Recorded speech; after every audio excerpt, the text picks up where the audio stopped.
This is Got the Fix It Guide. Today we're dealing with a Miele dishwasher that needs to have the door lock replaced. So here's a brand new one showing how it works. Here's the part number for the incognito model for the door lock, and just need a standard or a Phillips head screwdriver and also a Torx 15 bit.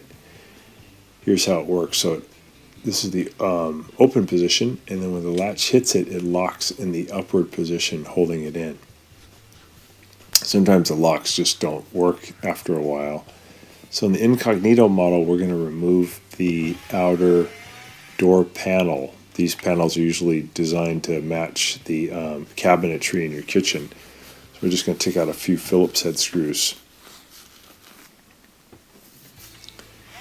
to get that front panel off.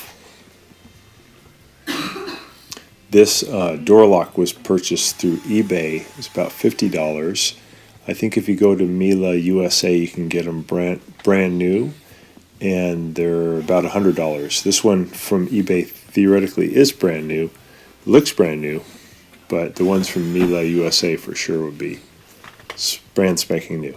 So we're taking off that front cabinet panel, and then we just have to remove a few parts to get to the door lock. We're going to use a Phillips head screwdriver to remove some of these screws here that are holding on the upper trim where all the control buttons are. So I think there's 6 of them. They're just located near the top. We don't have to remove all of the perimeter door screws, just these ones near the top and a couple down the side. And then there are 2 screws holding the control panel on the very side of the door, upper right and upper left hand corner on the side. You have to remove those too.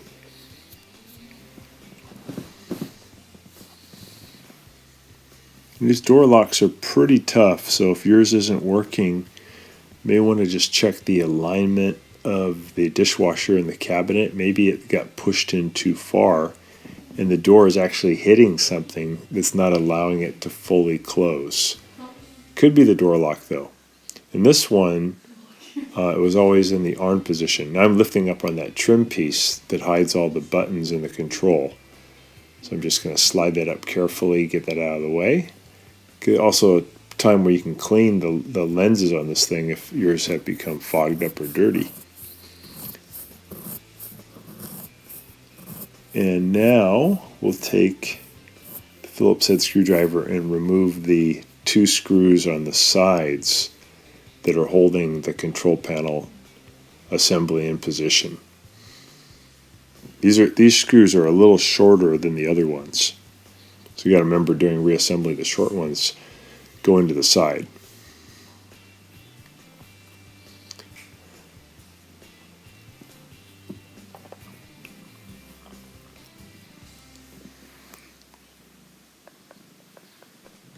So this is a Torx 15 screw here at the very top. We'll just remove that one.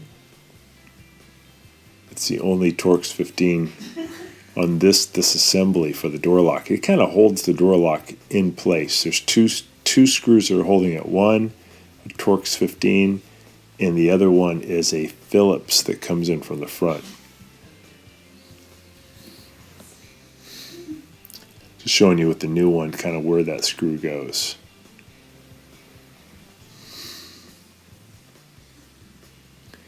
There's a Phillips head here in the front we got to remove.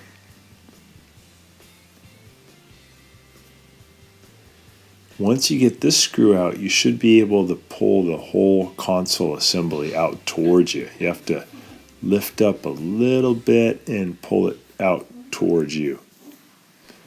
Just take your time. It may be slightly stuck. It's a tight fit, but if you just wiggle it, pull, you'll get it out of there. And now I'm pulling the door lock out of its position. You can see the brains of the operation here, the control panel's brain off here to the right. It's actually pretty easy to change if you ever need to. I think this one's actually about 18 years old, never had to change it. So I'm removing the power leads to the door lock, and they're just spade connectors. I'm just going to pull those out. And then there's a little indicator connection here on the upper left-hand part of the door. I'm just going to slide that one off. It slides away from you. And then here's the old door lock. Grab the new one. I'm going to put it in the same configuration. It's just a different color plastic, but everything else is the same. It has 2 switches on it. So I'm going to get that into position.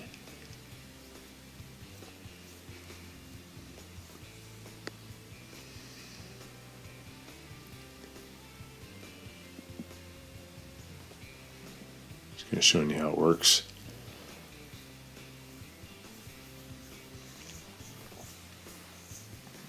And before I put the screws in, I'll do the electrical connections. I'll do the spade connectors first here at the bottom, 2 of them.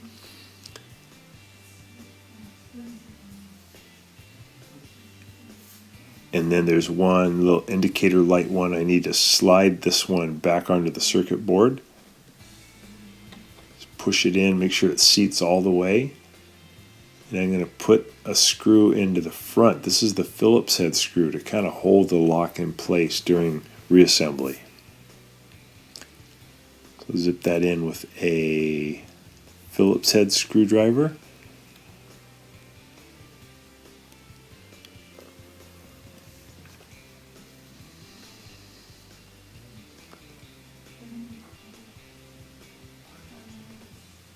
Now I'm putting the whole console back in. Just take your time here. Just push it down and in until it all clicks back into position. Now I'm putting in the Torx 15 screw that actually helps to hold 2 things together. It holds the door lock down and also helps to hold the whole upper console into the door. So that's a Torx 15. That's a shorter one.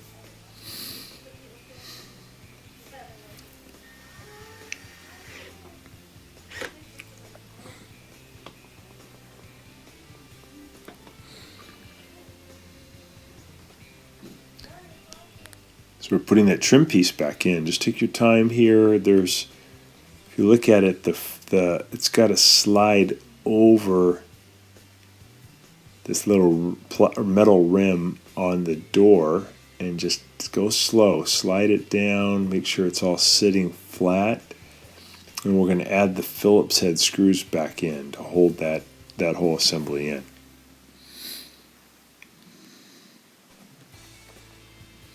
Once we get those tight, the last thing is just to put the cabinet door panel back on.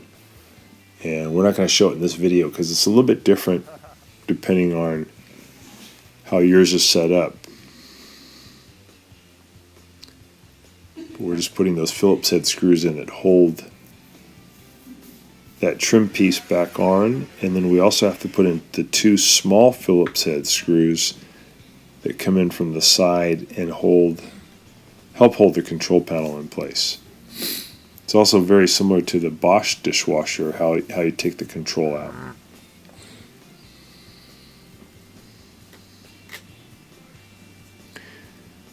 And after we did this procedure, I found that the door locked a little bit stronger than it had before, so it would hold in tight, and that cured the problem. So thanks so much for watching, and please subscribe.